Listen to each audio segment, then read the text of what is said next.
afternoon, ladies and gentlemen. You have tuned into the Rebel News live stream on this, a Tuesday, May 10th, 2022. I'm David Menzies, and my co-host, well, let me tell you a little about my co-host, folks. Do you know today is National Clean Up Your Room Day? That is the most worthless holiday for my co-host, folks, because she never allows her room to get dirty in the first place. She is the she-devil with a sword. She is the Khaleesi of Northern Alberta. She is Sheila Gunn Reid. Hey, Sheila, how are you? I'm great, but I have to, in full disclosure, say that I have let things get not dirty in here, but it is getting cluttery. I pack in all my mementos into my office to keep them safe because I find them inspirational. And then I realize that I have just a lot of crap in here, but it's all meaningful crap. Like your card that you gave me for Mother's Day. Oh. It's on my desk. I packed it into the office. It's going to go on the shelf right beside my signed copy of 12 Rules for Life. It's that important to me. You gave me a wonderful Mother's Day card. And then I don't know if viewers can see it because my lights might blow it out a little bit. But David has put look on the back of the card, and then he draws an arrow to the price where he says that this card is worth $7.99. Although I know for a fact he didn't spend that much.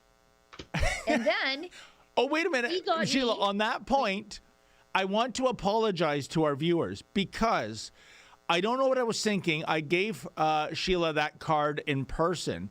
And you know my old adage, you go to Dollarama and you buy a card that it says $3.50 on the back, but you're only paying $1. And you always circle that just in case the person doesn't look at the price. And I can tell you this, folks, I wish I had videoed Sheila looking at the card, because the first thing she did was flip it over and check out the price. Yeah, not because I care about the price. I wanted to see if you were as cheap with me as you are with your poor wife. And apparently, yes, you are. Because you had circled it to indicate the price. And then you got me this amazing, also this is, I don't know, again, my lights are probably blowing this out, but it is Red Sonja. It's still in the plastic. It's the she-devil with a sword. Now, I look nothing like the woman.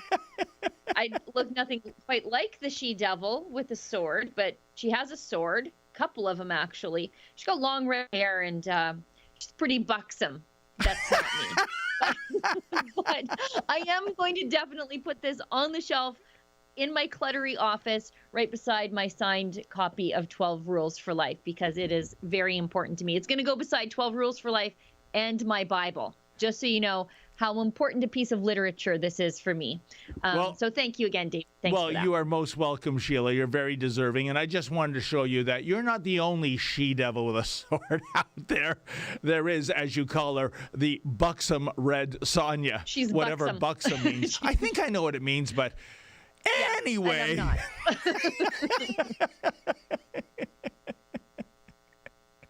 So, anyway, Sheila, I think this is the point of the show where you read the riot act in terms of the YouTube rules, for lack of a better word. Also, you went through the special day that it is today. You said it was National Clean Up Your Room Day. That is true. It's also National Mother Ocean Day, which seems like new age garbage, environmentalism shoehorned into every single day of your life. It's also a day without shoes day. I've got a little story to tell about this. So I ran into this exact day or these exact people last year. So if you follow me on Twitter, you'll see my Twitter profile is, my picture is me with my compound bow, and I'm just shooting arrows at a styrofoam deer. That's what I do for fun. But I had posted that to my Instagram page, and incidentally, I hadn't paid attention, but I wasn't wearing shoes in the picture. And the reason I wasn't wearing shoes is because I had just watered the plants and I was wearing Crocs. And so I was worried that I would slip out of my slippery Crocs when I was pulling on my compound bow, which is dangerous, so I kicked off my shoes. Well, I post this to my Instagram page, and 2 days later, I'm not going to say they're fetishists, but I'm not going to say they're not fetishists. But some, like, do it without shoes people had taken my picture and posted it to their Instagram page, and they're like, look, even Sheila Gunn Reid says you can do archery with no shoes. And it's like, you know what, don't make a habit of this, weirdos. Okay, I'm not going to get mad about this, but I am not your like foot fetishist archery lady. I'm not that lady. I just didn't want to slide out of my Crocs. So you know, I love that photo, Sheila, of you. And as we said on another show, I think the super heroine you most resemble, it's not Red Sonja, it is the Huntress, because she uses a compound bow. She doesn't subscribe to Batman's disdain for the Second Amendment, and she will shoot to kill. And she wears a little cross, or at least she used to. She might be reimagined now. I'm sure that sort of stuff is not tolerated anymore. And I think she's buxom as well. So there you go. There's the trifecta. She's probably trans at this point. Yes, and also in my email, it said it was National Denim Day, and I was so excited. So I'm like, oh, great, it's cold in the studio. I'll throw on my jean jacket. But apparently it was just a marketing ploy by Levi's, which I fell victim to. So here we are. Well, and one other one, it's National Washington Day, but given who's in the White House right now in Washington, I'm not celebrating that day, Sheila Gunn Reid. Yeah, it was also Mother's Day was also the same day as National No Socks Day, which is gross. Anyway. I guess there's a joke there about being pregnant and barefoot in the kitchen or something like that. But other than that, I've got nothing. That's not very PC anymore. Don't you know? Mothers can be whomever you want them to be. We should tell everybody what we're doing, and then we've got a real jam-packed sausage of a day today. So we'll move right into the news. So Rebel News daily live stream. We're hosting right now on YouTube, but and it's getting better lately because we're sort of moving. There's other things happening as the world reopens, but there are things we can't talk about on YouTube. So if you are watching us on YouTube, just be aware there could come a point at which in the broadcast where we say, sorry, YouTube people, we have to cut the feed. Join us over on some of the other platforms like Getter, Odyssey, Rumble, and SuperU. Now, Getter, we stream there, but if you want to interact with us, but more than interact with us, support the work that we do, might I suggest you watch us over on Rumble, Odyssey, and SuperU. Rumble allows you to leave a paid chat called a Rumble rant. Odyssey is a hyper chat, and SuperU is a SuperU shout. And if you leave us a paid chat, we'll do our best to read them on air. And I know sometimes we miss them, and I'm very sorry for that. Because we're trying to watch 3 separate platforms. We appreciate your support of the work that we do, and I apologize that sometimes we don't always see them as we're trying to round them up from 3 separate platforms, but realize we are not the CBC. We're just kind of a skeleton crew. I'm talking to a camera in my basement under the stairs, and it's David and Olivia and maybe sometimes someone else, and that's all we use to run the show, not the gazillion people they have over at CBC. So I think that's everything. David, let's get into the news. Well, right off the hopper, I see you want to talk about a lapse in judgment. A Liberal MP apologizes. Oh, my goodness. This is worse than a wardrobe malfunction, I think, Sheila. Malfunction is a neat way to call a fetish, but okay. Anyway, let's keep going. What's going on? This isn't the same Liberal, because I don't think he's in caucus anymore, that showed up naked for a couple of meetings, right? This is a new weirdo. This is a new weirdo. So this is, let me just round. You keep talking. Here we go. A Liberal MP called Shafkat Ali has apologized for being called out by the Conservatives for participating in House of Commons proceedings virtually from a washroom stall on Friday. I guess he didn't hit mute. The incident took place on Friday afternoon in the House of Commons during a debate on a private member's bill. Private member's bill. I'm full of jokes. I'm just going to move past that. Oh, yeah. No hope. Conservative MP Leila Goodridge rose a point of order flagging to Assistant Deputy Speaker Alexander Menzies that it appeared the Liberal MP for Brampton Centre was participating from a washroom. Following the interjection, after checking with her officials, Menzies informed the House that a page has confirmed there was a member, Sheila, keep your jokes to yourself, that appeared to be in the washroom. I'd like to remind everyone that, especially online, we have to be very prudent on how we use our devices and be aware of the surroundings when you are online. I can't even. What is wrong with these people? What is wrong with these people? We had that other guy, the Liberal MP William Amos from Quebec Pontiac, two times naked on camera. Yep. Again, that is not an accident. That's a fetish.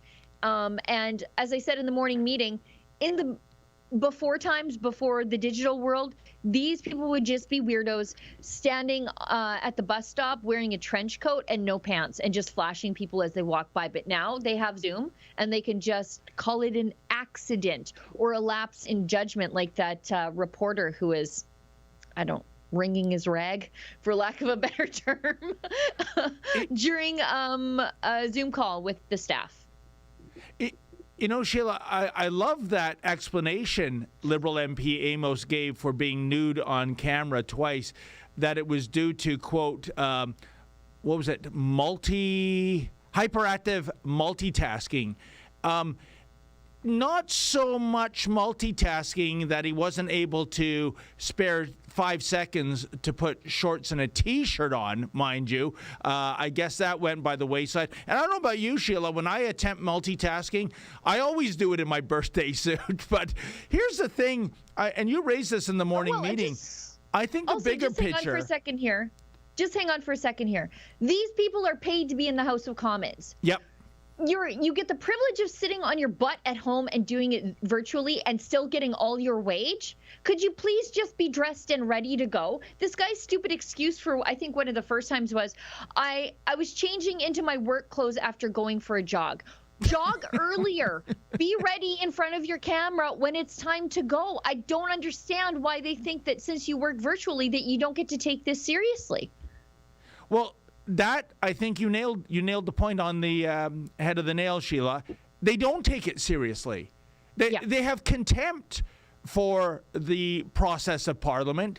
I mean, showing up naked, going to the bathroom, that's ridiculous. And it's an insult to the Canadian people. And you know what? Especially on the most recent scandal, it's gross. Who does that?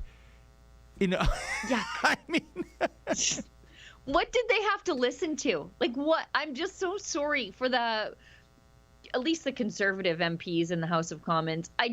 What were they subjected to? What kind of groans and moaning and just pleading and crying and whatever was going on in there? What were they subjected to? I don't know. This is just awful. I feel bad when the morning meeting, which is like 8 a.m. our time, sometimes I have wet hair because I get kids at the door. I get up early, I start working, then I get the kids at the door, then I jump in the shower, and then I come down and we start the day. And sometimes I have wet hair. Today I had wet hair, but I was fully clothed, and I feel bad when I have wet hair because I feel like I'm not ready quite for work.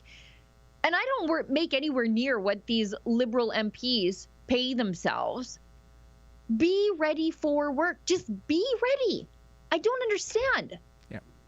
No, I don't understand either. And an accident is one thing and being careless is another thing. But if you are correct that this is some kind of fetish, how do these people get elected? And Sheila, not to drill down too deep in the details, but with this washroom stall business, was it simply audio or was the unfortunate video part of the package? I don't know. And I sent the clip yesterday as the story was breaking. I sent it to poor Maurizio, who clips these sorts of things for us. So hopefully he can find that and we can find out for sure. And so I guess watch the Rebel News social channels. If we find it, we'll publish it. And I'm sorry in advance. I'm just so sorry. Gee, I don't know what the call to action is for our viewers, Sheila. Maybe when it comes to the former Liberal MP, Amos, what MP would you most like to see naked? That's all I got. I'm probably going to get in trouble for that, like I did the last. Yeah. Yeah, you are. I'm giving it to you right now. By the way, Olivia, maybe Efron too, there's a slight buzz in the audio, and I'm hearing it, and I thought maybe it was just me, but I see that our friend Margaret has indicated that she is also hearing a slight buzz too. So I don't know if maybe it's something going on, but there's a slight buzz. Anyway, you guys will sort that out. And viewers at home, if you're hearing a slight buzz, we're working hard to sort that out and figure out exactly what that is. David, what's the next thing we need to talk about? We have some video we can throw to Trudeau in Kyiv. I guess he pulled himself away from a U2 concert in order to actually in a war try zone. to state something that's going to help the people of Ukraine. Goodness knows what that would be. So before we opine, why don't we take a look at this video and see what Prime Minister Justin Trudeau had to say. I'm sure it's profound. The Ukrainian language and culture has been celebrated and protected and taught in the kinds of schools that young people across the country, like our proudly Ukrainian-Canadian Deputy Prime Minister, attended when she was a young girl. The ties between Canada and Ukraine run deep. And if Vladimir Putin wants to keep handing out sanctions, he's going to have to sanction, about 38 million Canadians before we even begin to notice. And secondly, we will continue to do whatever is necessary to stand with Ukraine, not just because it's the right thing or because Ukrainians are our friends, but because it is also standing for the principles of democracy that keep Canadians safe, that keep people around the world safe. You know, it's kind of funny, Sheila, when he talks about 38 million Canadians being sanctioned. You mean like they're being sanctioned by the federal Justin Trudeau Liberals? Gas in the GTA hit $2 a litre for the first time in history. I know it's hit that benchmark in other parts of the country.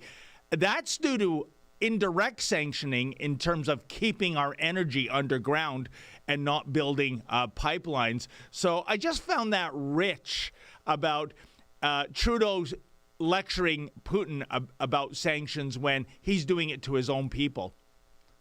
Yeah, I mean, what's Putin doing? He's sanctioning people who are disagreeing with his policies financially. Sounds a lot like something Justin Trudeau just did to the truckers, doesn't it? Good point.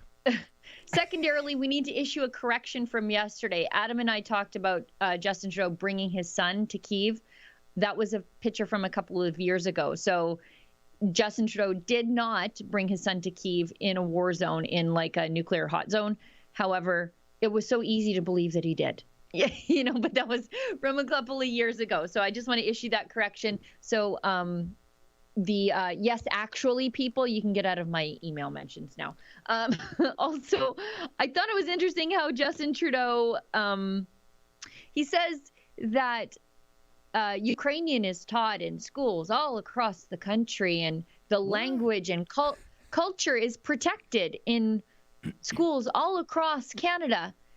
That he really went out of his way to mention, to leave Alberta out of his mouth, because it's not happening all across the country. It is happening in northeast central Alberta.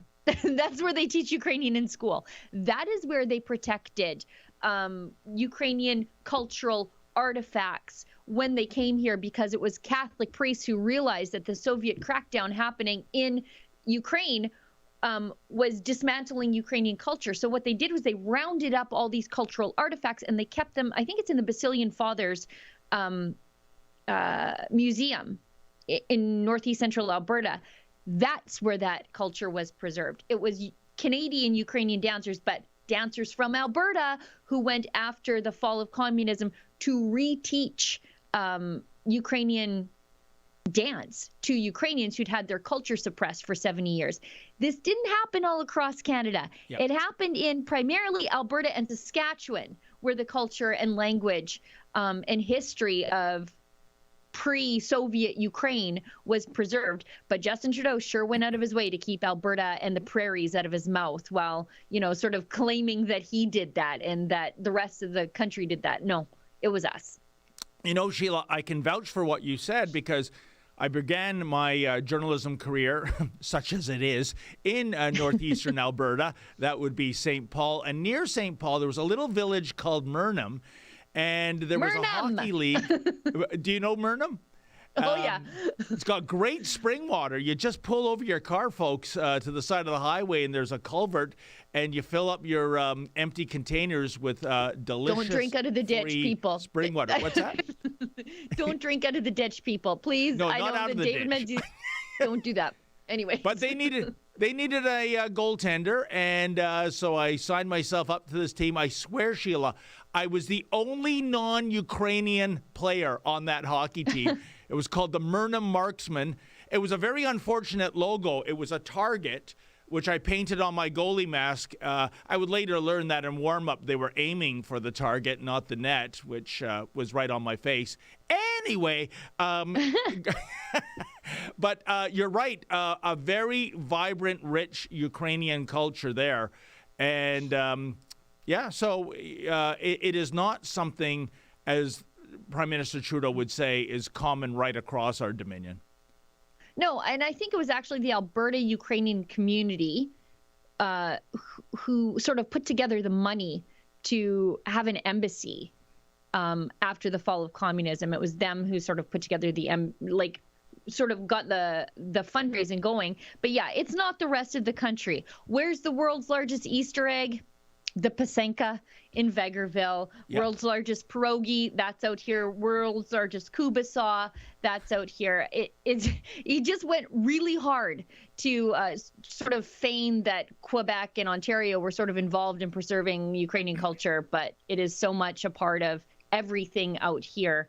But as usual, we get forgotten all the time, just like Justin Trudeau's famous, I think it was a Canada Day address, where he listed all the provinces and forgot us. Oh. Fine. I'll get out. That's fine. Well, twice he addressed. It was a good time. well, Sheila, twice he addressed an anniversary of the Holocaust, and he left out the largest group that was murdered during the Holocaust twice. Yeah. And by the way, I just want to say this too, Sheila. I'm going back to my hockey days in northeastern Alberta. Whenever we played on a native reserve, and this is going to shock the Starbucks downtown Toronto liberals who are on a jihad to get rid of all native logos and names.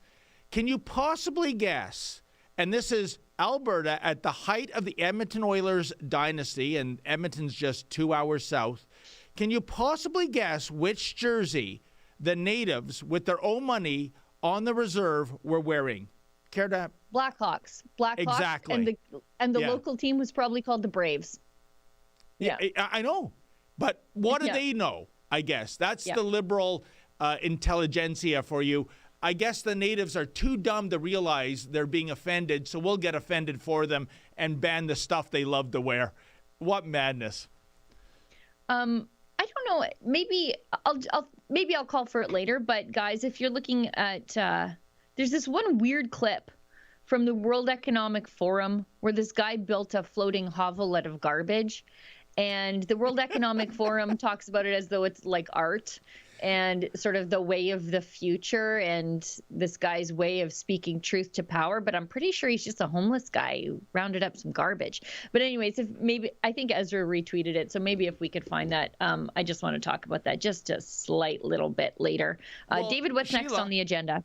If that homeless guy is building a home out of garbage near the World Economic Forum, why doesn't he move to California? He could build a mansion out of garbage there. This guy built a houseboat out of garbage, which, good hustle. But I'm not sure that's the best way you want to live your life. I don't know. It does look like garbage. It's like hardly good stuff. Like, it's not like he found good stuff and built a houseboat. My greenhouse is all reclaimed things. So that's how this conservative recycles.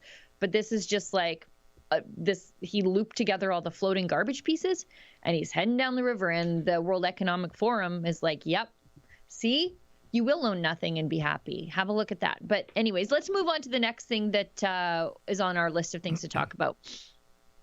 That would be a video clip. Well, what do you know? Jean Charest is doubling down on Pierre Poilievre not being fit for leader for his support of the truckers' convoy. Oh, my goodness. What a way to lose a room, lose a party, lose the grassroots, that is. Let's just see what Mr. Charest is up to right now. At one point, you called the convoy that took up most of January and February here in the nation's capital illegal, and you were booed in the room when you made that comment. Yeah. Does that show that you are at odds with what conservatives believe in and believe people should have the right to do? Yep. No, not at all. Not at all. And that's the room. But the room is different from the membership of the party, which has a very simple view. And by the way, to be very clear, Rosemary, there's no one who says that we're not allowed to protest in the country and to express views. There is. I mean, we all agree with that. I mean, it's obvious. The issue's simple. We're not allowed to have an illegal blockade, and you just, you can't do that. And whether it's one group or another, and to the point where I'm actually proposing in this campaign a piece of legislation for the country to protect strategic infrastructure.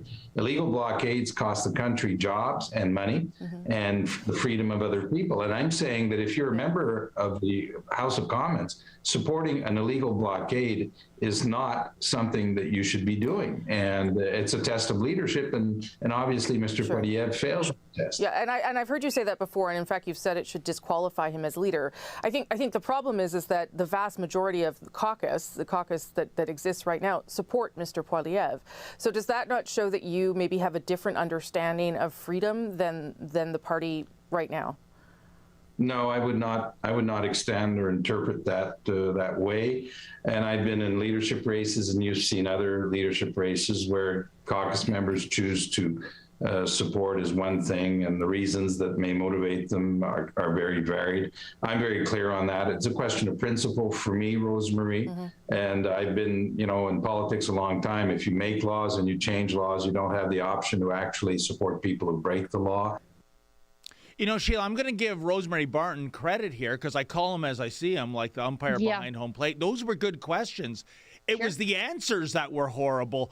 When it came to the different understanding, Jean Charest has a different understanding. It's called this. He has absolutely no understanding of what conservative grassroots people want and support.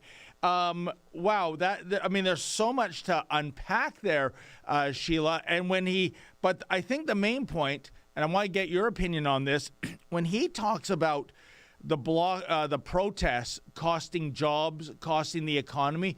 Oh, you mean like the 2 years plus of lockdowns this Dominion went through? You mean like all the King's horses and all the King's men descending on Adamson Barbecue to shut it down, even though there was a food service outlet 400 meters away at the Costco operating just fine and dandy? You mean people being fired essentially for not getting the jab? No more my body, my choice, which has now come back into vogue again, I see, with the Roe v. Wade decision in the headlines. This guy is so out of touch, Sheila. I'm beginning to think he went into a coma going back to 1993 when the Brian Mulroney progressive conservatives, which they were called back then, were decimated. They were turned into the Mazda Miata party, meaning you could have a PC caucus meeting in a two-seater Miata because that's what they had, 2 seats. This guy, first of all, he refused to take Alexa Lavoie's questions. Yep. But he'll do a sit-down interview with Rosie Barton. That should tell you just how in tune he is to the conservative grassroots. Secondarily, he says, there's no one who says that protesting should be illegal. Justin Trudeau literally made it illegal by invoking the Emergencies Act. So what do you mean? What do you mean there's nobody who says that? The government said that and then seized people's assets willy-nilly. We have order paper questions where they said there's literally no standard by which they judged your finances to be seizable or not. They just did it, whatever they felt like. There was no standard. They said, we left it up to the banks. The banks decided, and the banks are saying, we just did what they told us to do. Yeah. Then he says, that was just the room at the Manning Center conference, or whatever they call it, the Canada Strong and Free conference. It's the Manning Center conference. Let's not pretend here. So he says, that's just the room that booed me. At the Manning Center conference, those are the fancy conservatives. If you lost the fancy conservatives, you've definitely lost the grassroots, the blue-collar guys, the oil patch guys, the truckers, the farmers, the guys who work in blue-collar unions out here in Alberta, like CLAC and, the pipeliners. You've lost all of them, too. If you've lost the fancy conservatives who are spending hundreds of dollars, plus flights, plus hotels and accommodations to network at whatever they call the Manning Center conference now. Those are the fancy conservatives. When they are booing you, you bet your ass the blue-collar conservatives are done with you. Oh, 100%. Last week, Sheila, when you and I co-hosted our live stream of the debate coverage, there was a clear winner. That would be Pierre Poilievre. I'm going by the applause meter. And there was a clear loser, and that was Jean Charest. And nobody else was booed. Boos, jeers. And the worst thing, Sheila, I don't know if you picked it up on the feed, but I did, derisive laughter. When people are literally laughing out loud at your comments, you have lost the room. I want to make a personal appeal to Mr. Charest. Please, sir, follow the lead of Leona Alislev. A week ago Friday, she bowed out of the Conservative leadership debate, running for Conservative leader because she failed to come up with the $300,000 in fees. Gee, I wonder why. Is it because Leona Alislev is a Liberal? That's how she was elected in 2015. I did a commentary about this, folks, last week. And then, of course, in 2018, she crossed the floor. Why? A change in philosophy? No, the scuttlebutt is internal polling showed that her riding of Aurora, Oak Ridges, Richmond Hill it's a swing riding, and it was going to go Tory blue, and it did. And but you know what, Sheila? Karma's a witch, isn't it? Because in 2021, it swung back again. So Leona outsmarted herself. She's out of a job. People realize that she is a Liberal in conservative clothing. Jean Charest is a Liberal in conservative clothing. And the other one, sneaky Patrick Brown, he's worse than a Liberal in conservative clothing. This is Mr. Backroom Deal guy. His first major policy announcement was delisting the Tamil Tigers as a terrorist group, unlike 33 other nations in the world, folks. Patrick Brown will say and do anything, if he thinks it'll gain him a vote or three. So Charest and Brown, please follow Leona Alislev's lead. Let's get the field down to 4. You may like and not like some of the people up there, folks, but at least the remaining 4, you can actually pass off as actual conservatives as opposed to these phonies and frauds that somehow get attracted to the Conservative Party, Sheila, as opposed to, I don't know, the Liberal Party or the NDP Party. It's because their ideology is power and not actually conservatism. And I think Jean Charest has also misread the room in that I think Patrick Brown was designed to be the kamikaze candidate here, that he's supposed to generate momentum but not enough to win and then throw his support behind Jean Charest. Yep. But Patrick Brown has, he's non-existent support. So there's no support to throw behind Jean Charest down the road. So Jean Charest is sort of languishing in, I guess, second, I don't know, but Roman Baber had a good showing in that debate. So I'd be curious to see where the polling of Conservative Party members is at now with respect to who's number 1, who's number 2. I'd love to hear Jean Charest say something about the curfew that happened in Quebec and the vaccine passport that happened in Quebec, his province. But we didn't hear a word from him until he wanted to run for the Conservative leadership. He never showed any leadership in the interest of freedom in the last 2 years, and now he's trying to define what freedom is for the rest of us. sorry, no thanks. The only good news out of his leadership run is that I'm surprised to find out that he was still alive. You know, when he decided to run again, I was like, oh yeah, he's not Sheila, dead yet. Good for him. I would like to know how much he got paid by Huawei during the debate. I believe Pierre Poilievre asked him that question, and I don't jest, folks. I think it was 17 times.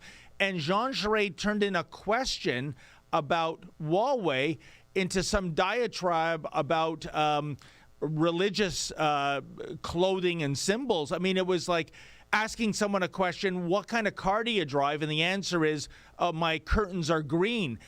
This guy is so non-transparent, Sheila. If he's like this, vying to be a candidate for the leadership of the Conservative Party, could you imagine what he'd be like as Prime Minister?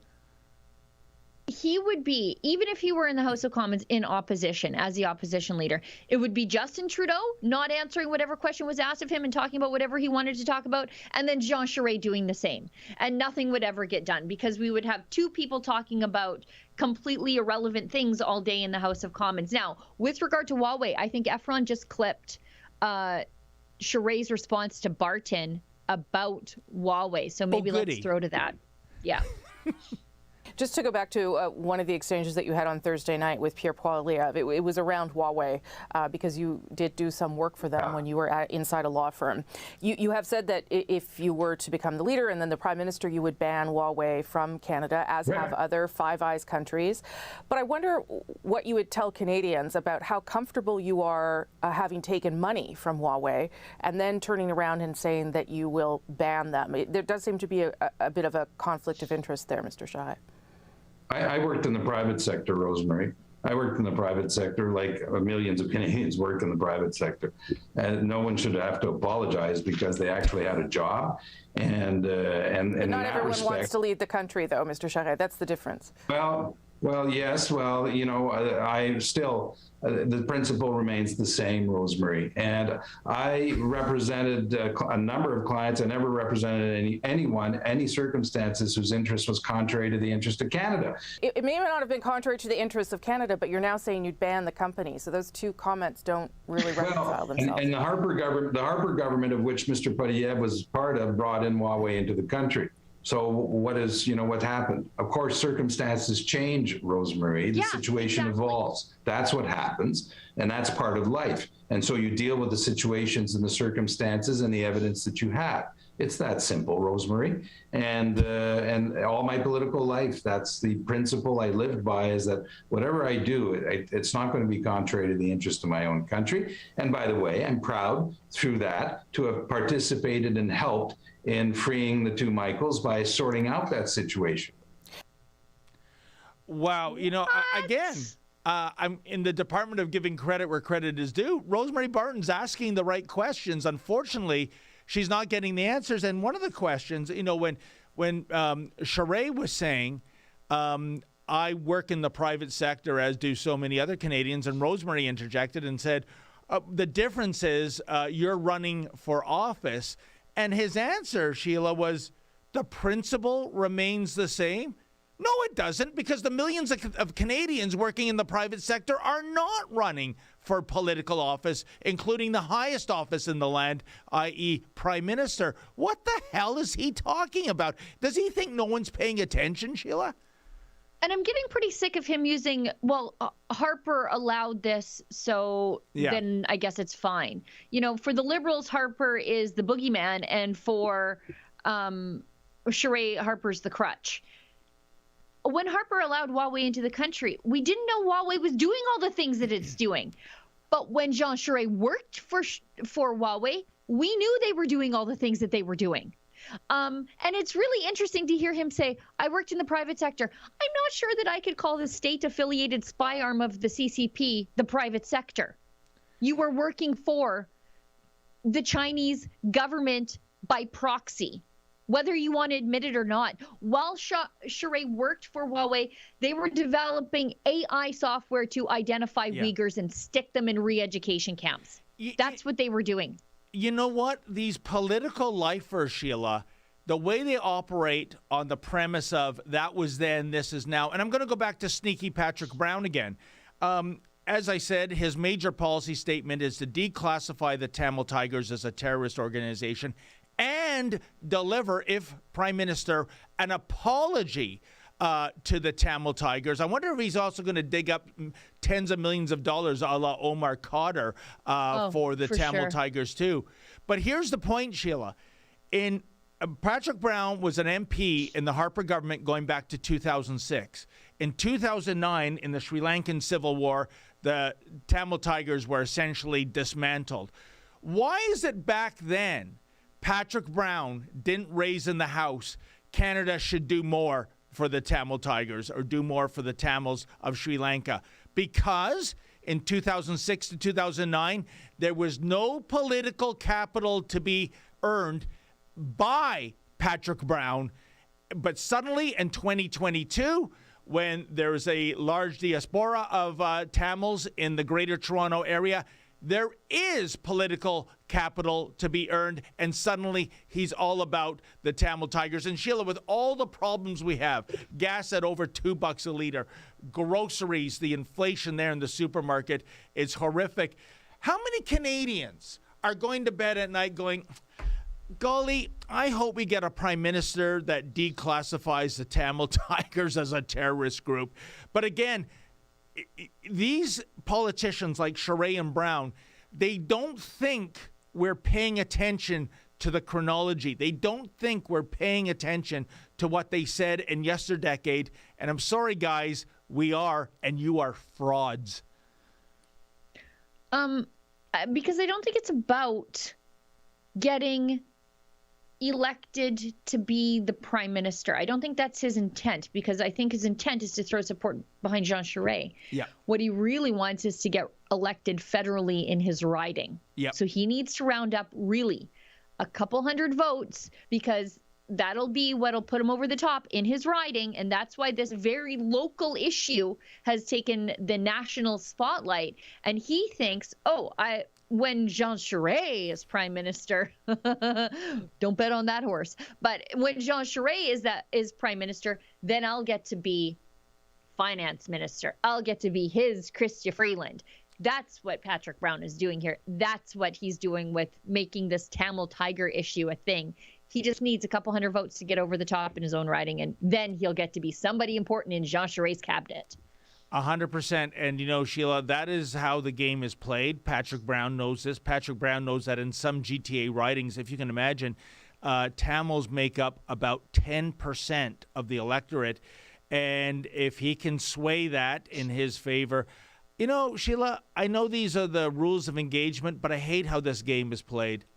When I see this kind of crap happening, the identity politics issue as opposed to what's good for the country at large, I think it's appalling. It makes me sick to my stomach, Sheila.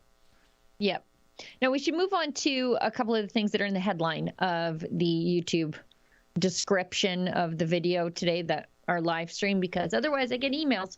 So there's this news story in the Globe and Mail today, which is interesting because it's written in the Globe and Mail, and they get a lot of money from Justin Trudeau to parrot the government talking points. So naturally, this is what we're seeing. The majority of Canadians support federal government's plan to regulate the internet. A Nanos research poll commissioned by the Globe and Mail, naturally, found that 55% of Canadians support or somewhat support greater government regulation of the internet. And this is Sheila, I want to see the methodology there. Yeah. There are two separate pieces of legislation designed to control the internet that are coming right now. And I just don't, I would like to see the methodology. I don't think people are being told what internet regulation actually means. When the Liberals do it, they're going to downrank or even have, search engines hide places like Rebel News. We could end up with warnings on our content, not self-imposed ones to be sort of cheeky, but with YouTube being the world's second largest search engine, we could be shadow banned from there unless you went directly to our page and looked for what we were posting. You might not ever be able to find us. If you put us into an internet search, you might not be able to find us there. I mean, this is it's going to be a nightmare for small, independent, non-government funded news organizations to make a go of it. Yep. And tell the other side of the story. And I don't think people fully understand that, especially if you get all your news from the mainstream media who are paid by Justin Trudeau to support the government narrative. All of this is great for them because as long as they kiss Justin Trudeau's butt, they turn up in the search engine results. So of course they're going to push for this. They are low liability advocates of this policy. It's no skin off their back if the government censorship comes in because they won't be the ones being censored because they don't stand for journalistic freedom. They just stand for, survival at this point of themselves. Sheila, 2 points I'd like to make. One, as I said, I'd love to see the methodology. I hearken back to a book written by ex-Wall Street Journal editor and reporter Cynthia Crossan many years ago called Tainted Truth, where she showed that torquing a scientific study or a poll just a degree can dramatically alter the outcome. So people should be aware of that. I'll give you an example, too. In 2019, I remember being at the Music Hall in Toronto. It was an appearance by Justin Trudeau and some senior Liberals. They were basically in campaign mode because it was on the cusp of the SNC Lavalin scandal and Jody Wilson-Raybould stepping down. And I'll never forget that as a pitch for carbon taxes, Climate Barbie comes up and takes the mic. And this is what she says, Sheila. Hands up, everybody that's against pollution. Well, nobody in their right mind is not going to put their hand up. But she's obviously conflating pollution with... Right. Exactly. So it's not... hands up how many want to see a price on carbon, how many want to see another 10 cents on a liter of gasoline. No. The question is, who is against pollution? Well, everyone's against pollution. Everybody in their right mind, that is.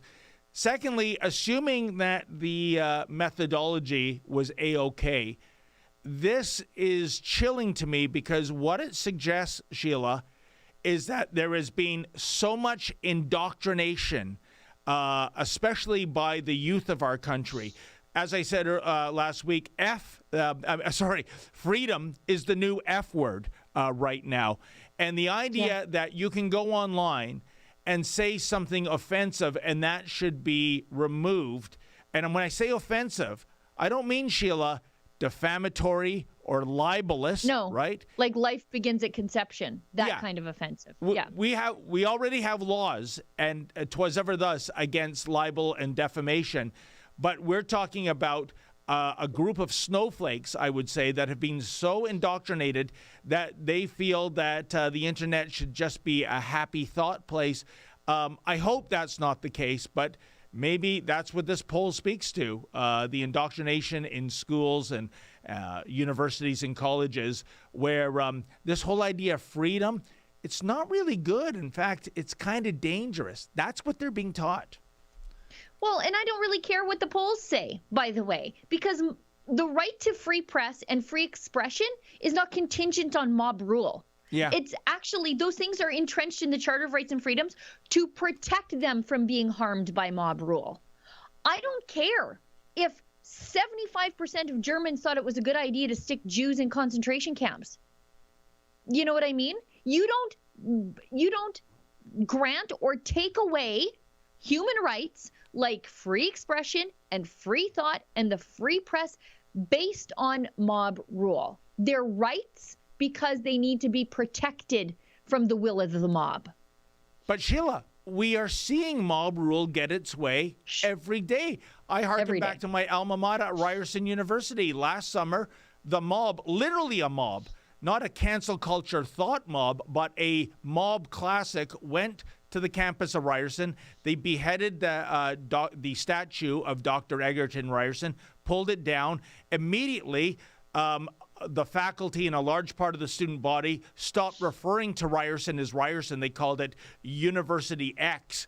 And then just last month, they came up with a new name for it, Toronto Metropolitan University, which kind of sounds like a subway stop.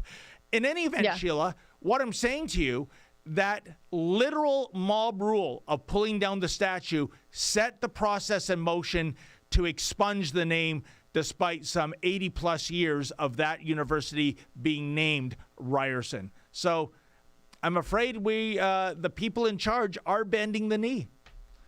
Sure. But I just think when it goes into the issue of like human rights, that is particularly protected against mob rule. I suppose public opinion might come and go with regard to a statue, and that's a little bit different. I disagree with it. I disagree with the idea of erasing history.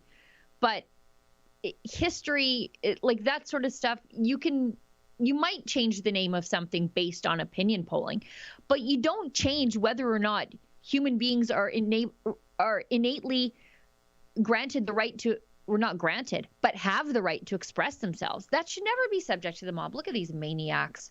Yeah. Who bows to those people? We've run into those characters before. They're the Toronto edition of Antifa, several of them, and I guess that's okay what they want. Unbelievable. Kind of funny, Antifa, a contraction of anti and fascist, and yet they employ the tools of fascists. Sheila, erasing history. Erasing history seems kind of fascist to me. Sheila, I see we're less than 10 minutes away from 1 o'clock. We got to get to one more thing because it's in the headline of the YouTube. It's the YouTube headline. So we've got Governor Ron DeSantis, big, beautiful Ron DeSantis, one of my favorite politicians to ever walk the face of the earth.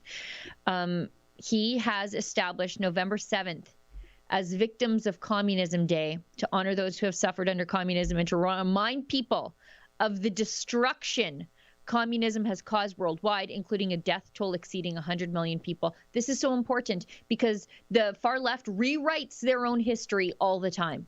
That they are just some sort of benevolent movement of sharing and caring and egalitarianism. Completely the opposite. It's all about equal suffering. And anyways, let's run this clip of Big Ron. Okay. B 395, which will officially designate November 7th as Victims of Communism Day to honor the more than 100 million people who have fallen victim to communist regimes across the world. Today, Sheila, that's going to get a lot of blowback by the far left. Sure it is. And I don't call the far left anymore. I call them Marxists because this is what they espouse. And if you think they're the mainstream left, by the way, they're the mainstream left. They're the mainstream left now. They have taken over the entire left-wing movement, and that's why people like Elon Musk are looking around saying, I guess I'm a conservative now, or at least maybe not a conservative, but I guess I'm sort of libertarian at this point, because they look over at those other people and say, no thanks. 100%. And Sheila, I urge our viewers, if you want some reading material, get Mark Levin's book, his most recent book, American Marxism, because Levin makes the point, and quite brilliantly, that to call these people far left or progressives, it's not harsh enough. This is what you need to call them, American Marxists, and we have our own Canadian Marxists here in our dominion. That's what it's all about. It is espousing the philosophy of Marxism. Tear everything down and build it up the way you want to build it out in your so-called communist utopia. And of course, we see by all the nations in the world, Sheila, that have espoused that philosophy, it doesn't quite work out in reality like it looks on paper, does it? Venezuela, Cuba, North Korea, China, they aren't good places. They're not nice. And you know what? This is not the first time the left has tried to rewrite their own history when a monument against communism or in favor of the victims of communism has been kicked around and the thought bubble sort of floated. Back in 2013, and I recognize this right off the top of my head, as soon as I saw Big Ron tweeting about this, I thought, I know what exactly the response he's going to get because these people are so uncreative. In 2013, Jason Kenney, back when he was cool and cared about freedom and human rights, there was a proposal when Jason Kenney was the Minister of Multiculturalism for a monument to honor the 100 million plus victims of communism. Oh, I left Cambodia off that list too. Sorry. Anyways, back in the day in 2013, Jason Kenney was tweeting about the Victims of Communism monument and how the federal government was going to kick in $1.5 million to build this thing. And Elizabeth May says, no mention of a monument to victims of capitalism. Unbelievable. Yeah, and so Jason Kenney, back when he was cool, replies, perhaps that's because no one was shot in the back while risking their lives to flee eastward over the Iron Curtain into East Germany. It was always the other way around.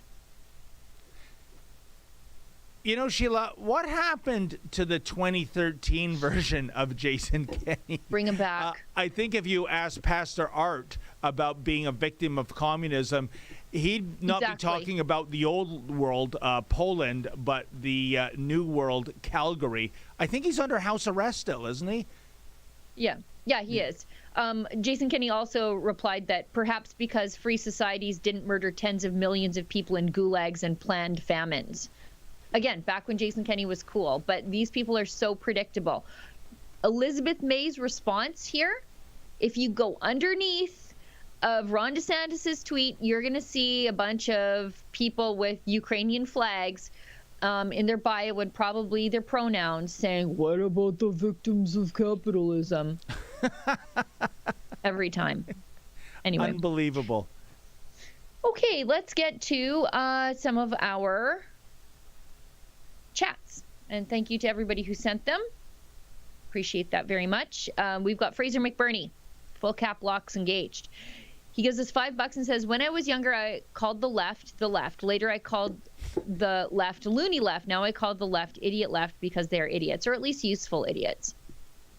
You know what? Not strong enough, I say. I go back to what I was saying earlier about adopting Mark Levin's descriptor, Marxist, American Marxist, Canadian Marxist, because being idiots, being foolish, that could have like comic consequences. But with Marxism, you're always dealing with blood. You're always dealing with death.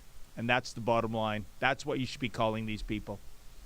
And looking at it through a Christian worldview, I see Marxism and communism, the far left wing, whatever you want to call it. It's an ideology of envy, of covetousness, which is inherently sinful. Yep. They want everybody to be equal because they covet what you have, but they are not willing to work to get it. I forget who pointed it out. It was over the weekend at the Student Journalism Conference. You know, when people with that sort of worldview look at someone driving by in a fancy car, they say, oh, you know, how do I take from him and have that too? And Americans so often look at that and say, boy, I'm going to work hard and I'm going to get a car like that.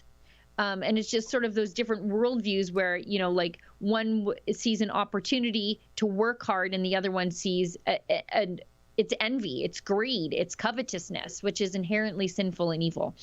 You're 100% right, Sheila. And I don't know if super producer Efren can source this clip. I know he was my cameraman, but a few years ago, we were covering, it was some student protest at the University of Toronto, and some of the oddballs that were on the periphery.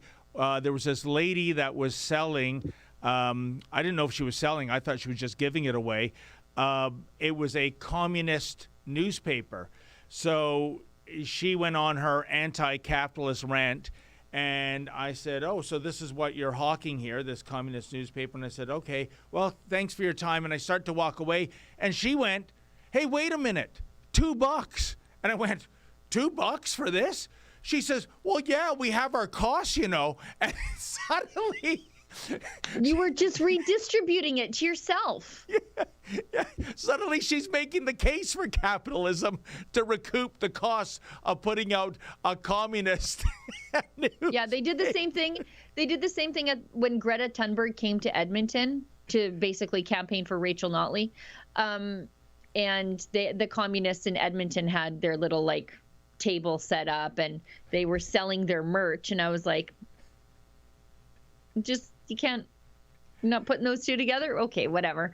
Yeah, they can't even practice what they preach at all. Let's keep going. We've got Fraser McBurney. gives us $5 and says Trudeau is the only one who would send 155 millimeter cannons by ship with no ammunition. It will take 3 weeks or more to get there. Why not use the C-117 cargo planes like we did in Afghanistan? Well, Sheila, I remember that story from a few years ago where Canadian Armed Forces personnel here in Canada engaging in war games, ammunition was at a premium or they ran out, something, I don't know. So they were literally doing like kids, picking up a stick or making their hand into a gun like this and going, pow, pow, pow, pow. So maybe Prime Minister Trudeau thought if we do that in practice here, maybe we can just do it in a real war over in Ukraine. Every time the Liberals are in power, they do stupid stuff like this. Like, I think it was Jean Chrétien when we deployed the Canadian military, I think, to the first Gulf War, and they were deployed in green instead of desert camo, and we had to bum off the Americans. Every time the Liberals are in power, they're obsessed with other things in the military. Right now, I don't know what it was back in the day when Jean Chrétien was in power. But now they're obsessed with gender-neutral uniforms and pronouns and, making sure that the top brass aren't molesting the female staff around them. That seems to be the focus. And only one of those things is something that I care about, instead of actual, deployment-ready Canadian forces.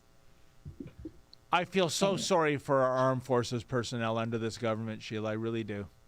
Yeah, there's a lot of young people deciding, maybe last year they thought they could see a career in the armed forces, and this year saying, no, not for me, I'll do something else. And that's too bad, because it only leaves the most useless people behind.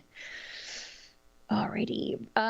Twinks gives us $1 and says, for a lawyer, Sheila doesn't seem to understand the law. Good one. And King7734 gives us $1 and says, Jean Chrétien's hairline is so recessed, he doesn't have a forehead, he has a 5 head. His head keeps getting taller. His hair keeps getting taller. Keen Enmark gives us $2.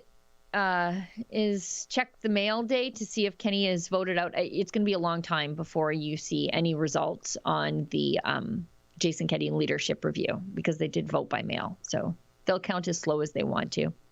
I don't understand, Sheila. Like, what else is what else are the postmen delivering these days aside from junk mail? That every ballot should be in by now, I say. A lot of rural Alberta voted in this, and so if I can attest to anything, postal service reliability out here in rural Alberta is atrocious. It's terrible. GGFD gives us $10, donating $10 because Sir John A. Macdonald is still on the $100 note. And according to 77% of CTV Calgary viewers, they want that name to stay without paying attention to history, yada, yada. Well, thank you so much. I appreciate that. I think Tamara did quite a bit of work on Sir John A. and keeping his statue in place even in his own hometown. Sheila, is it still in a sarcophagus? Pardon me? Is it still in that wooden sarcophagus? Oh, yeah, with a garbage bag over his head. And this from Premier Ford, who said when Victoria, who was ahead of the curve in dismantling John A. Macdonald statue, said, ship it over to Queen's Park, we'll put it on our lawns. And then a couple years later, he bends the knee to the cancel culture mob and covers up Sir John like it's offensive radioactive garbage. But Sheila, do you remember that story? It was some restaurant, might have been in Kingston. Forgive me if I'm getting the facts wrong, but I knew one thing about it. They were not accepting $10 bills with Sir John A. Macdonald on it. I know we have some other images on the $10 bills, but if you wanted to buy a slice of pizza or something, that was legal tender non grata. Just incredible, the virtue signaling, especially, there it is, pizza place owner. Where, super producer Efren, where was that? Was it Kingston?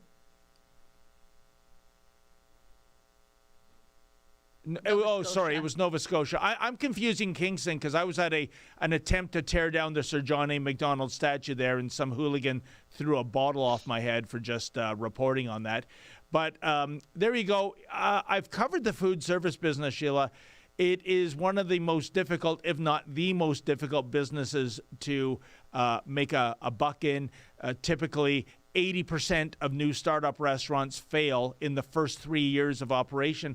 And this guy, I guess he must have the best pizza parlor in the Maritimes. He's picking and choosing which cold hard cash he wants to accept. Give me a break. Let's keep going. We've got, because we're over time. Wrong Way 54 gives us a buck and said, did someone once say when government becomes corrupt and law becomes unjust, civil disobedience is our duty? I know Ben Franklin said rebellion to tyrants is obedience to God. And then it was appropriated by, I think, Thomas Jefferson, and it was put on the seal, his personal seal. That's what it was used in. I know there's a lot of pastors around these parts who definitely feel that way and acted that way. And I see that signage all the time, Sheila, at Freedom protests and the Yahoo protests here in Ontario. Yeah. Yeah. And last one, I think, Becca Henderson, a buck. Have you seen all the attacks from feminists against churches in America, including protesting at judges' houses? Nobody on the left is calling it out. Imagine if it was a mosque. Oh, yeah. I can't wait till the Alberta government or Jason Kenney remembers that he used to be a human rights activist and says something about the people barging into churches while people are actively praying and holding mass. And the people dressed up in Handmaid's Tale outfits. Again, I reiterate, there are other books out there, people. Read a different book. There are other books.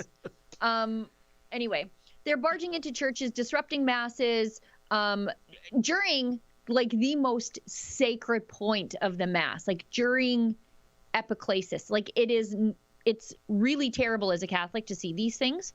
But I can't wait till Jason Kenney issues a statement or sends a tweet saying, like this is grotesque. Because I heard testimony where Alberta Health Services inspectors admitted to going into churches, albeit not Catholic churches, but it doesn't matter because it's not about my church or my religion. It's about everybody's religion. And we're disrupting services. So they may have been there as an arm of the state, but what they were doing was the same. Yeah, I believe there was a pro-life organization, a storefront that was firebombed in the US. Firebombed. Yeah, this is terrorism. Yeah, or as Nancy Pelosi would say, a mostly peaceful protest. There were Supreme Court justices where the mob went to their houses. Now, thankfully, they are now beefing up security for the Supreme Court judges and their families. Contrary to popular belief, folks, until this came along, Supreme Court justices, amazingly, didn't have a lot of security. But that just shows you how the world has changed, whether you're a Supreme at home or whether you're traveling in the airport post 9/11. It's a different world, and I guess we need different precautions because the tolerant, loving left, they've got a funny way of conveying their feelings, usually via violence. And again, I made a mistake. I called them the loving left. I should have called them American Marxists, as Mark Levin does. Well, anyways, we are out of time. Sheila, that hour flew by quickly. I want to thank the broadcast team. That would be Olivia, Efren, and Danny. We've got, sorry, before we go, if you can hang on for a couple of minutes, sure. I'd like to hang on for a couple of minutes because we've got a very important video trailer for some very important work that our team has been working on behind the scenes. So let's roll it and we'll talk about it for a couple of minutes right after the fact. Do not yet know the full extent and the systemic and structural changes which will happen. However, we do know that global energy systems, food systems, and supply chains will be deeply affected.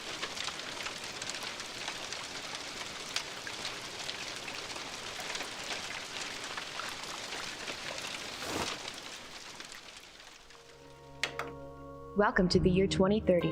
Welcome to my city. Or should I say, our city. Boy, the conspiracy theories are coming fast and furious these days. I can't keep up. I don't own anything. I don't own a car. I don't own a house. I don't own any appliances or any clothes. What we're talking about here is kind of distrust of institution. In our city, we don't pay any rent because someone else is using our free space whenever we do not need it. My living room is used for business meetings when I'm not there. It's important that we look at what's happening right in front of us. Shopping? I can't really remember what that is. For most of us, it has been turned into choosing things to use. Sometimes I find this fun, and sometimes I just want the algorithm to do it for me. It knows my taste better than I do by now. Control your soul's desire for freedom, it says. Any effort to succeed at delivering on the Sustainable Development Goals. My biggest concern is all the people who do not live in our city, those we lost on the way. Those who decided that it became too much, all this technology. Those who felt obsolete and useless when robots and AI took over parts of our jobs. I get annoyed about the fact that I have no real privacy. Nowhere I can go and not be registered. I know that somewhere, everything I do, think, and dream of is recorded. We want to be a very transparent organization. Sheila, I, for one, can hardly wait to see... Creepy, right? I mean, if the docuseries is as good as the trailer, that's 5 stars. That is just fantastic, albeit ominous and chilling, I would say. Yeah, our guys behind the scenes, Kian, Lewis, Dave, Efron, they've been working sort of behind the scenes. I don't know. I think we're approaching about 4 to 6 weeks here on this docuseries. It's very in-depth. It's all the things that the mainstream media and Jean Charest tell you are conspiracy theories. They've dug down, found original source documents, original source videos that show you this is not a conspiracy theory, and some of these things that they are already suggesting are playing out in real time. For example, the EU has just proposed to basically monitor all your text messages. And that is the lack of privacy that is promised in the name of public safety by the World Economic Forum. And Klaus Schwab sure looks like a bald vampire, doesn't he? Like, tell me he's not bald Dracula. There's something about the baldness, something about the accent. I mean, all that's missing is the pinky at his lips when he makes a profound statement a la Dr. Evil. And then you've got... There's another guy who sort of talks about things at the World Economic Forum, and he is 100% a vampire's familiar. He's like skinny and ashen and gray, and clearly he's been eating bugs. Like Renfield. It's just these people are horrible. They want to control your life. There's politics right now are people who want to be left alone and the people who won't leave you alone. And unfortunately, the people who won't leave you alone are in power, and they sit at the World Economic Forum. And for politicians like Jean Charest to dismiss it as some kind of conspiracy theory is basically running cover for Chrystia Freeland, who is Canada's Deputy Prime Minister. She holds the levers of power. She is slightly smarter than Justin Trudeau. And so she's really running the show. And she is involved in the World Economic Forum. It is something that every Canadian needs to know, and it needs to be on your radar. You should be worried about these sorts of things. And if your politicians tell you to not be worried, instantly be skeptical of those politicians. And Sheila, for everything you just said, this is why we have never been busier. This is why in the last year, I think we have doubled our staff. There's just so much to cover, and you can't depend on the mainstream media to cover this, or at least cover it fairly. So that gives us all the more reason to exist. Yes, it does. Sorry, I just popped open my email to see that apparently I have been accredited for the Conservative Party leadership debate tomorrow night, and that's something we should talk about too. So tomorrow the Conservative Party leadership debate is happening in sort of my backyard, but not really, because I don't want to claim Edmonton. I want to distance myself from Edmonton as much as possible. But there's a Conservative Party leadership debate happening in Edmonton tomorrow night. We are planning a live stream, I think hosted by Ezra, tentatively. Don't hold me to that, in studio in Toronto. And then we've got almost the entire Calgary team coming up. And I'm headed into the socialist hellscape of Edmonton too. And we're going to try to put some tough questions to the politicians. And we're planning. And boy, Jean Charest's given me a lot of ammunition. So stay tuned for that. We'll do our best to be as good as the team last Thursday was in Ottawa. That's fantastic news. I mean, it's too bad their provincial counterpart, that would be the Progressive Conservative Party of Ontario, doesn't take notes. The likes of yours truly, Joe Warmington of the Toronto Sun, when we went to the Ford Nation event, which I understand was a mere shadow of what it used to be in terms of attendance, we were denied entry. And the mainstream media vipers, the Toronto Star, the CBC, CTV, Global, welcomed with open arms. And the only thing I can think of, Sheila, is the news coverage in which we go out onto the lawns of Parliament Hill and talk to what used to be Doug Ford's base. Members of Ford Nation, people who told me in 2018 they voted PC, that have staged these Yahoo Nation demonstrations for 2 years. So suddenly Premier Ford, or more accurately his handlers, because I don't think Doug Ford is a true leader like his late great brother Rob Ford was, that's too offensive to them. They are literally shooting the messenger, and it is staggering. So I'm happy to see that this virus hasn't spread to the federal Conservative Party, Sheila, and that you are accredited. Good for you. Well, it's good because there are some former Wild Rose staffers, I think, or doing the media organizing for this. So that's great. It looks to me like Patrick Brown is going to be there because they also gave us, they also gave us the opportunity, when you can come silently take a picture of the candidates walking in to use as B-roll. Like I care about Patrick Brown walking into a building, but whatever. If you're interested, it's there. But his walkthrough time is they've given it to us. So sounds like he's attending, and Jean Charest attending too. So that's interesting. And there's a post-debate scrum happening at, looks like 8:15 Alberta time to 9 o'clock. So that's 45 minutes, which means that most of them will probably be participating. So I'm full of questions. I don't know about you, but I can't wait to ask questions. Well, Sheila, I'm going to put on my amazing Kreskin hat and make a prediction. If Patrick Brown dares show his face at the Q&A, and we get to ask him a question, any member of our staff, he's not going to answer it. He is going to respond with a slur, and he is going to, do basically what Justin Trudeau and Jagmeet Singh did at the last parliamentary debates last year. So, but I can hardly wait because there is so much. I can't wait to tell him. I can't wait to tell him, look, I'm a fully accredited Alberta journalist. You are in my backyard. I'm asking questions that Alberta Conservatives want answers to. So please put aside your petty vindictiveness and just answer the question. Yep. And you will not get it answered. That's my prediction. Do you want to make a little side bet on the side? $10? Oh, he's not going to answer. Huh? You don't do that? Well, fine. $10 with a John A. MacDonald portrait on the $10. I agree with you. He's not going to take our questions. I agree with you. He's not. So what am I betting on? Well, time will tell.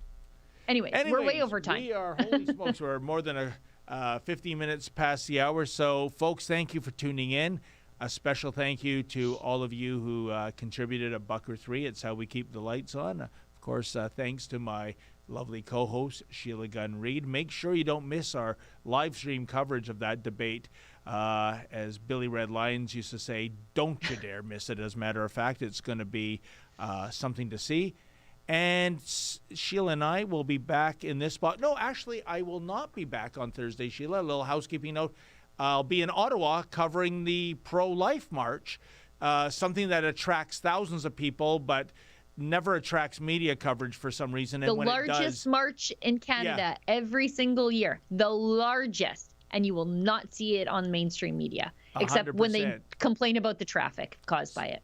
So I won't be back until Tuesday, but there'll be 2 different rebels here at this time in this place tomorrow. And as always, folks, in the meantime, stay sane. You can create algorithms that know me better than I know myself. And humans really don't know themselves very well. This is why algorithms have a real chance of getting to know ourselves better. We don't really know ourselves. To give an example, when I was 21, I finally realized that I was gay after living for several years in denial.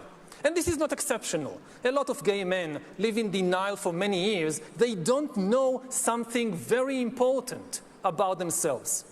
Now imagine the situation in 10 or 20 years when an algorithm can tell any teenager exactly where he or she is on the gay-straight spectrum, and even how malleable this position is.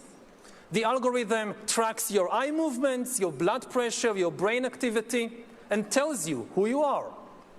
Now, maybe you can create algorithms